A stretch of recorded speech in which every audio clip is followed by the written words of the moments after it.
Hi friends, आज हम आधुनिक भारत के इतिहास के एक बहुत ही महत्वपूर्ण टॉपिक का नाम है असहयोग आंदोलन, जिसे अंग्रेजी में कहते हैं नॉन कॉपरेशन मूवमेंट। इसके बारे में काफी डिटेल से चर्चा करेंगे। आप हमारे साथ बने रहिए ताकि आपको इसके बारे में जानकारी हो सके। तो शुरुआत करते हैं आज का टॉपिक। महात्मा गांधी जी की बात करें तो महात्मा गांधी जी के नेतृत्व में असहयोग आंदोलन 1 अगस्त 1920 को बाल गंगाधर तिलक की जब मृत्यु होती है, इनकी मृत्यु के साथ ही कर दिया गया था इनकी शुरुआत। बात करें, यह भारतीय राष्ट्रीय आंदोलन में एक बहुत ही महत्वपूर्ण मोड़ था, जिसने क्या किया, भारतीयों को ब्रिटिश सरकार के खिलाफ एकजुट किया था और एक नए युग की शुरुआत की थी। इस आंदोलन की बात करें तो इस आंदोलन का मूल मंत्र ब्रिटिश सरकार के प्रत्येक पक्ष का बहिष्कार करना था। आप इसे याद रखेंगे कि इसका मूल मंत्र क्या था, कि ब्रिटिश सरकार का सारे जितने भी पक्ष हैं उनका बहिष्कार करना इसका मूल मंत्र था। अब हम बात करेंगे बहिष्कार के कौन कौन से मुख्य बिंदु थे जिनके अंदर हमने बहिष्कार किया था। सबसे पहले विदेशी वस्तुओं का बहिष्कार, तो विदेशी कपड़ों, वस्तुओं और उपभोग की जो चीजें थी इनका बहिष्कार किया गया। शिक्षा के बहिष्कार की बात करें तो छात्रों ने स्कूली सरकारी स्कूलों और कॉलेजों का बहिष्कार किया। न्यायालयों के बहिष्कार की बात करें तो वकीलों ने अदालतों का बहिष्कार किया। उपाधियों और सम्मानों के त्याग की बात करें तो भारतीयों ने ब्रिटिश सरकार के द्वारा दी गई जो उपाधियां, सम्मान थे वो वापस लौटा दिए। गांधी जी की बात करें तो गांधी जी ने अपना जो बोर पदक जो उन्हें साउथ अफ्रीका में मिला था, जुलू पदक और केसरे हिंद, ये जो हमारी 3 उपाधियाँ मिली हुई थी, ये पदक मिले हुए थे, इनको वापस लौटा दिया।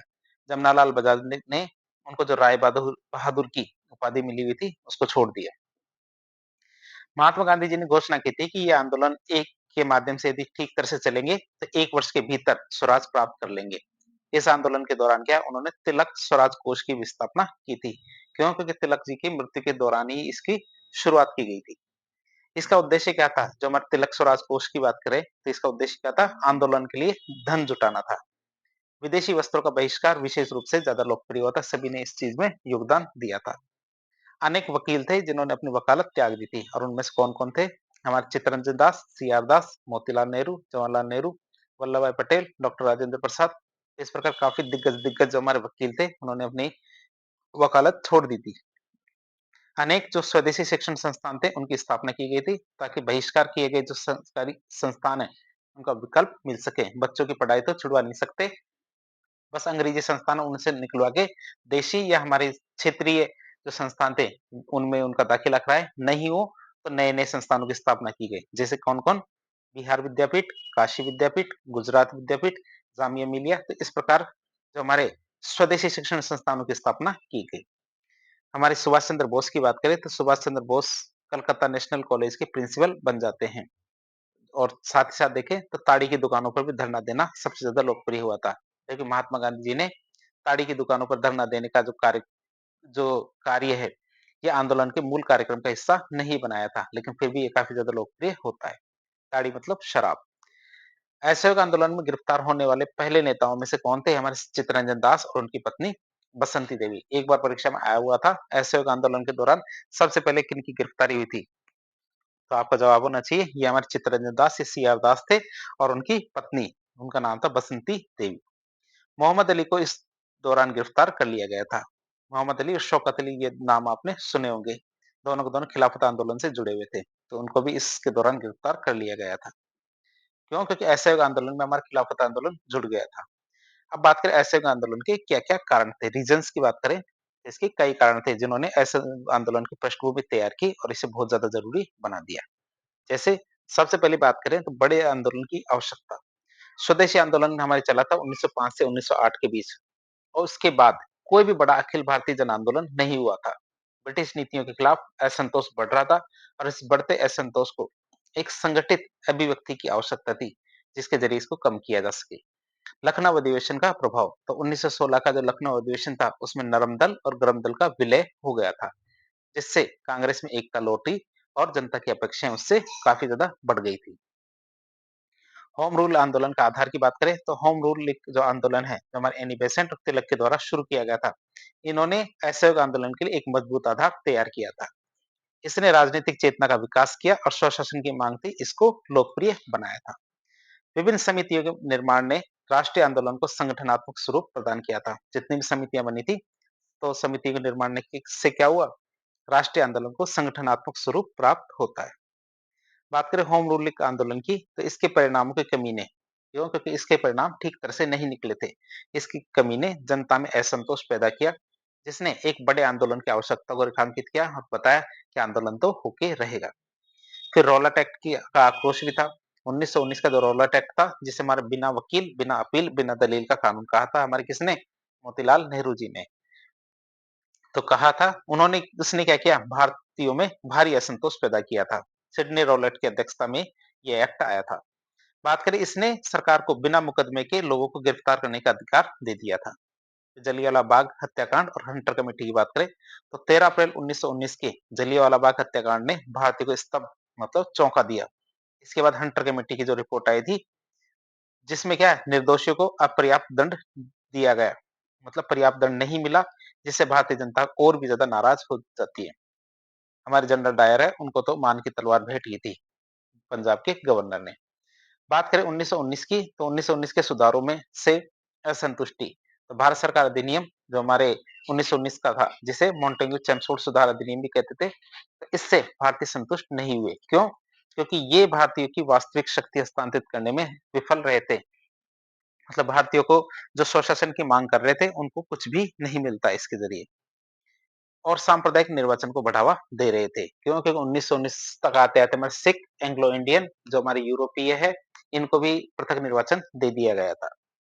खिलाफत आंदोलन के समर्थन की बात करें, तो खिलाफत आंदोलन जो तुर्की के खलीफा के पद को बचाने के लिए चलाया जा रहा था, इसने क्या किया? हिंदू-मुस्लिम एकता स्थापित की। गांधी जी ने इस आंदोलन का समर्थन करके असहयोग आंदोलन के व्यापक मुस्लिम भागीदारी का भी आधार बढ़ाया, मतलब मुस्लिमों को भी इसमें शामिल किया। तो पहले विश्व युद्ध के प्रभाव की बात करें, तो पहला विश्व युद्ध जो हमारे 1914 से 1918 के बीच चला था, इसकी वजह से भारतीय जनता कई समस्याओं का सामना कर रही थी। जैसे एक तो हमारी महंगाई और खाद्य पदार्थों की कमी हो गई थी।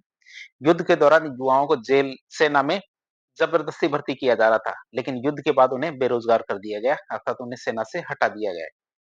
सरकार ने युद्ध के दौरान करों में भारी वृद्धि कर दी थी।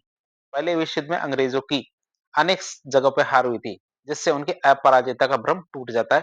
ऐसा पहले ऐसा लगता था अंग्रेजों को हराया नहीं जा सकता, लेकिन पहले विश्व युद्ध में जो भारतीय थे, भारतीय सेना में जो शामिल हुए थे, उन्होंने देखा अंग्रेज कई जगह हारे थे और भारतीयों को विश्वास हो गया कि ब्रिटिश साम्राज्य को भी चुनौती दी जा सकती है।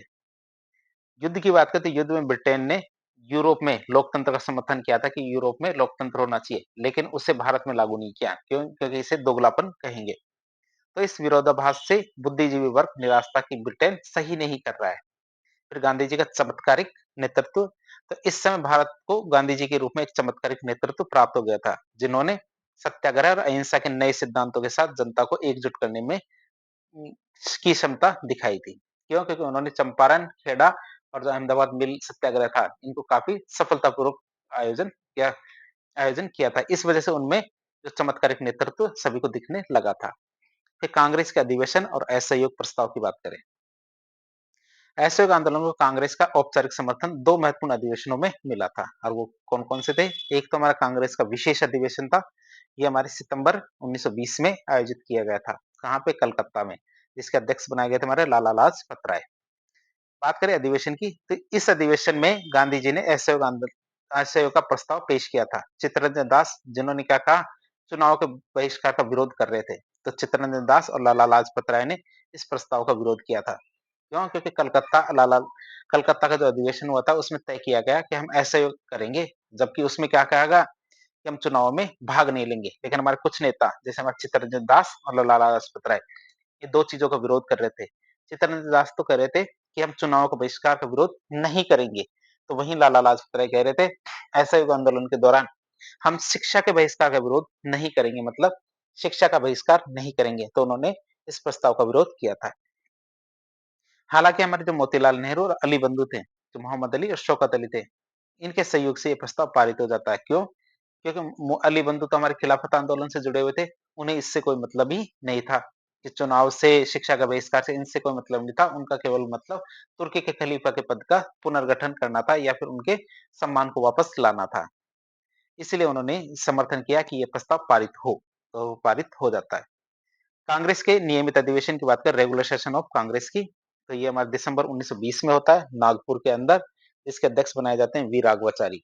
तो इस अधिवेशन में चित्तरंजन दास ने असहयोग का प्रस्ताव पेश किया था और इस बार प्रस्ताव सर्वसम्मति से पारित हो जाता है। तो चित्तरंजन दास ने ही ये प्रस्ताव पेश किया और ये पास हो जाता है। इस सम्मेलन के दौरान गांधी जी ने कांग्रेस के संविधान में कुछ परिवर्तन किए थे ताकि जन आधार बढ़ सके। जैसे एक तो हमारा 15 सदस्यीय कार्यकारी समिति का गठन किया गया है, जिससे कांग्रेस का संगठन और भी प्रभावी हो सके। पहले क्या होता था, कांग्रेस के अंदर निर्णय लेने के लिए कुछ लोग ही कुछ लोगों का ही दबदबा रहता था, अर्थात सर्वसम्मति से निर्णय नहीं लिए जाते थे। इसलिए क्या किया गया, गांधी जी ने कहा कि हम क्या करेंगे, एक 15 सदस्यीय कार्यकारी समिति का गठन करेंगे, जो कांग्रेस का संगठन और उसके कार्यों को देखेगी। भाषा के आधार पर कांग्रेस की प्रांतीय समिति का गठन किया गया, जिससे क्षेत्रीय स्तर पर संगठन को मजबूत किया जा सके। साथ ही साथ देखिए, कांग्रेस की सदस्यता शुल्क 25% निर्धारित कर दी गई, जिससे आम लोगों के लिए सदस्यता लेना सुलभ हो जाए और इसे एक जन संगठन बनाया जा सके। अब हम देखेंगे कांग्रेस का अहमदाबाद अधिवेशन। अहमदाबाद अधिवेशन की बात करें, समय था हमारा 1921। अहमदाबाद जगह अध्यक्ष बनाए गए चित्तरंजन दास। लेकिन जैसे उनको चित्तरंजन दास को अध्यक्ष बनाया गया, तो उनको और उनकी जो वाइफ थी बसंती देवी, उनको जेल में डाल दिया गया। लेकिन वो जेल में थे, इसलिए हकीम अजमल खान ने कार्यवाहक अध्यक्ष के रूप में अध्यक्षता की थी। इस अधिवेशन में ये निर्णय लिया गया था कि कांग्रेस बारदोली जगह है, वहां से 12 फरवरी 1922 को सविनय अवज्ञा आंदोलन की शुरुआत करेगी और ये आंदोलन कर न देने पर आधारित होगा कि सब पूरे देश में तय किया गया कि असहयोग आंदोलन तो चल ही रहा है, लेकिन हम क्या करेंगे, 12 फरवरी 1922 को सविनय अवज्ञा आंदोलन शुरू करेंगे। और सविनय अवज्ञा आंदोलन का एक ही मूल मंत्र था, क्या, कि हम कर नहीं देंगे। बात करें चोरा-चोरी कांड की, तो असहयोग आंदोलन की वापसी हो गई, किस वजह से, चोरा-चोरी कांड की वजह से। बात करें क्या है, 4 फरवरी 1922 को हमारे चोरा-चोरी कांड होता है। कौन सी जगह, चौरी चौरा नामक जगह है, गोरखपुर जिले में, उत्तर प्रदेश में। घटना क्या हुई, 4 फरवरी 1922 को उत्तर प्रदेश के चौरी चौरा नामक जगह पे उग्र भीड़ ने एक पुलिस थाने को आग लगा दी। इस वजह से क्या होता है, 22 पुलिसकर्मी जल के मर जाते हैं। जब भी गांधी जी को इस बारे में पता चला, तो गांधी जी ने निर्णय लिया कि इस हिंसक घटना से गांधी जी को गहरा आघात लगता है। क्यों? क्योंकि वो आंदोलन को पूरी तरह से अहिंसक रखना चाहते थे। उन्होंने तत्काल निर्णय लिया और कहा कि आंदोलन अब आगे नहीं चलेगा, आंदोलन को वापस ले लिया जाए। आंदोलन की समाप्ति की बात करें, तो 12 फरवरी 1922 को बारदौली से कांग्रेस कार्य समिति की बैठक में असहयोग आंदोलन की समाप्ति की घोषणा कर दी कि अब ये आंदोलन समाप्त होगा। बात करें असहयोग आंदोलन को वापस लेने के केवल एक ही कारण थे या और भी कई कारण थे, कि हाँ, बहुत सारे कारण हो सकते हैं, उन कारणों की चर्चा करते हैं। तो गांधी जी ने असहयोग आंदोलन को वापस लेने का निर्णय कई कारणों से लिया। जैसे पहला डर था आंदोलन का हिंसक होना। तो गांधी जी को डर लगा कि यदि आंदोलन हिंसक हो गया, तो और ये गलत हाथों में चला गया, गलत लोगों के अंडर चला गया, तो ब्रिटिश सरकार इसको आसानी से कुचल देगी, ब्रिटिश सरकार इसको आसानी से दबा देगी। फिर सत्य अहिंसा के मूल्य, गांधी जी के लिए सत्य और अहिंसा के जैसे मूल्य थे, ये स्वराज से भी ज्यादा प्रिय थे। वे मानते थे कि हिंसा जैसे गलत साधन के प्रयोग से स्वराज रूपी उचित साध्य प्राप्त नहीं किया जा सकता है। यदि तरीका गलत होगा, तो परिणाम भी 100% गलत ही निकलेगा। फिर संघर्ष विराम संघर्ष की रणनीति की बात करें, तो गांधी जी की यह दीर्घकालिक रणनीति हुआ करती थी। उनका मानना था कि आंदोलन को एक ऐसे बिंदु पर रोका ना जाना जरूरी है, ताकि लोगों में निराशा का भाव ना आए और उनकी ऊर्जा बची रहे। ये क्या है, जनता को एक विश्राम देने का समय था, मतलब एक समय के बाद आंदोलन को रोक देने से क्या होगा, जनता थोड़ा विश्राम कर लेगी और भविष्य के संघर्षों के लिए तैयार हो जाएगी। फिर 1 वर्ष में स्वराज का वादा, आंदोलन के प्रारंभ में गांधी जी ने कहा था कि 1 वर्ष में हम स्वराज प्राप्त कर लेंगे, लेकिन 1 वर्ष से अधिक समय बीत गया और इसके बाद भी ब्रिटिश सरकार ने कोई ठोस प्रतिक्रिया नहीं दी कि हम स्वराज देंगे या नहीं देंगे, कुछ भी नहीं कहा, जिससे जनता में निराशा आने लग गई थी। तो महात्मा गांधी जी ने सोचा, तो क्यों ना आंदोलन को थोड़ा रोक दिया जाए। फिर कर न देने के आंदोलन का दबाव, कांग्रेस के 1921 के अहमदाबाद अधिवेशन के बाद से ही गांधी जी पर कर नहीं देने का आंदोलन, मतलब नो टैक्स मूवमेंट का दबाव बढ़ता जा रहा था। गांधी जी जानते थे कि इन परिस्थितियों में ऐसा करना संभव नहीं है, ये आंदोलन चलाना, क्योंकि जनता अभी पूरी तरह से इसके लिए तैयार नहीं है। फिर खिलाफत आंदोलन का कमजोर पड़ने की बात करें, तो खिलाफत आंदोलन के कारण मुस्लिम असहयोग आंदोलन से जुड़ गए थे, लेकिन तुर्की में जो मुस्तफा कमाल अतातुर्क के नेतृत्व में जो खलीफा के खिलाफ क्रांति थी, उसके बाद खिलाफत आंदोलन कमजोर पड़ जाता है और मुस्लिमों की संख्या असहयोग आंदोलन में कम हो जाती है। फिर आंतरिक अंतर्विरोध तो था ही, मतलब आंदोलन के दौरान भारतीय समाज के अंतर्विरोध उभरने लगे थे, सब देखने लगे। जैसे किसान बनाम जमींदार, ये विरोध आ गया, मजदूर बनाम पूंजीपति, हिंदू बनाम मुस्लिम, हमारे मोपला मालाबार के जो किसान थे, उन्होंने के बारे में भी आपने जाना होगा। ये आंतरिक संघर्ष क्या थे? आंदोलन को की एकता को कमजोर कर रहे थे। अब हमने असहयोग आंदोलन के कारणों के बारे में देखा। अब हम देखेंगे असहयोग आंदोलन का महत्व क्या था? मतलब इतना बड़ा आंदोलन हुआ, इससे क्या फायदा निकला? असहयोग आंदोलन भारतीय इतिहास में एक बहुत ही महत्वपूर्ण मील का पत्थर साबित होता है, जिससे इसके कई दूरगामी परिणाम निकलते हैं।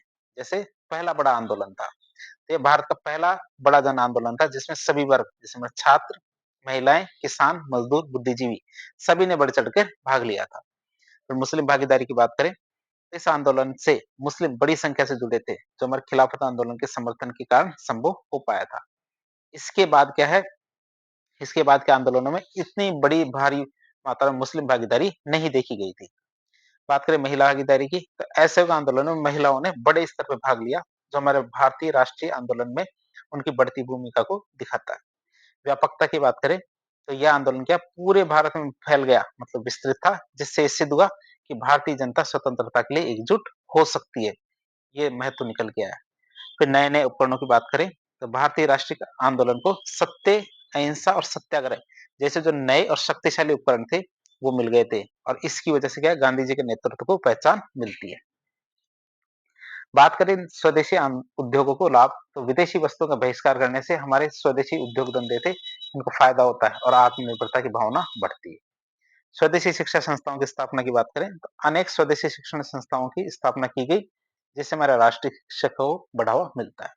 स्वराज के लक्ष्य की बात करें, तो यह स्वराज के लक्ष्य के साथ शुरू होने वाला पहला जन आंदोलन था। हालांकि स्वराज को साफ-साफ बताया नहीं गया था, स्वराज किस तरह मिलेगा, क्या मिलेगा, स्वराज का क्या स्वरूप होगा, ये तो बताया नहीं, लेकिन हमने स्वराज का लक्ष्य तो रखा ही था। अब हम बात करेंगे असहयोग आंदोलन चला, कमियां देखी, वो कारण देखे हमने और इसके अंदर क्या महत्व था ये देखा। अब देखेंगे स्वराज आंदोलन, असहयोग आंदोलन की कौन-कौन सी कमियां थी, नॉन कॉपरेशन मूवमेंट की बैकवर्ड्स ड्रॉबैक्स क्या थे। बात करें इस अपने महत्व के बावजूद असहयोग आंदोलन में बहुत सारी कमियां थी, जैसे हिंसक घटनाएं। असहयोग आंदोलन अनेक स्थानों पर हिंसक हो गया था, जो गांधी जी के अहिंसा के सिद्धांत के बिल्कुल खिलाफ था। अब बात करें कौन-कौन सी घटनाएं थी जिनकी वजह से लगता है कि आंदोलन हिंसक हो गया था।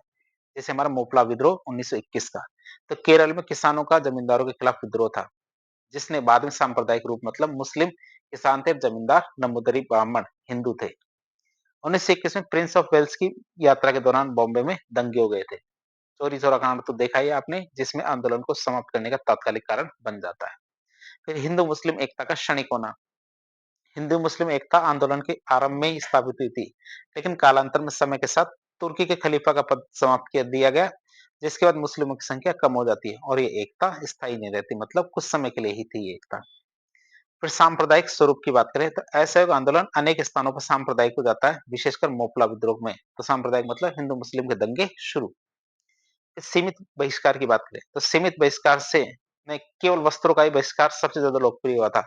अन्य वस्तुओं का बहिष्कार उतना प्रभावी नहीं हुआ। लोगों ने कहा कि हम केवल कपड़े ही जला सकते हैं और कुछ नहीं। स्वराज की अस्पष्टता, तो गांधी जी ने कहा कि 1 वर्ष में स्वराज प्राप्त कर लेंगे, लेकिन स्वराज को स्पष्ट रूप से परिभाषित ही नहीं किया गया कि स्वराज का क्या रूप होगा और निर्धारित समय सीमा के भीतर हमें स्वराज मिला भी नहीं, जिससे सभी लोगों को निराशा होती। फिर गांधी जी की गिरफ्तारी, तो आंदोलन की समाप्ति के बाद ब्रिटिश सरकार ने गांधी जी पर राजद्रोह की धारा लगाई 124 ए, ये लगाकर उन पर मुकदमा चलाया गया, उन्हें 6 साल की सजा सुनाई गई। बात करें 6 साल की सजा के दौरान उनका स्वास्थ्य बिगड़ जाता है, इस वजह से गांधी जी को 2 साल के बाद ही रिहा कर दिया जाता है। असहयोग आंदोलन क्या है, भारतीय इतिहास में एक बहुत ही महत्वपूर्ण प्रयोग था, जिसने क्या किया, भारतीय राष्ट्रवाद को एक नई दिशा दी और गांधी जी को एक जन नेता के रूप में स्थापित किया था। इसने क्या किया, भविष्य के जो बड़े आंदोलन थे उनके लिए एक मंच तैयार किया। इस प्रकार आज एक लेक्चर के जरिए हमने असहयोग आंदोलन के सभी पहलुओं को जानने की कोशिश की। इस प्रकार के इन्फॉर्मेटिव वीडियो देखने के लिए हमारे चैनल से जुड़े। वीडियो यदि पसंद आता है तो वीडियो को लाइक करें, चैनल को सब्सक्राइब करें, अपने दोस्तों के साथ शेयर करें। धन्यवाद।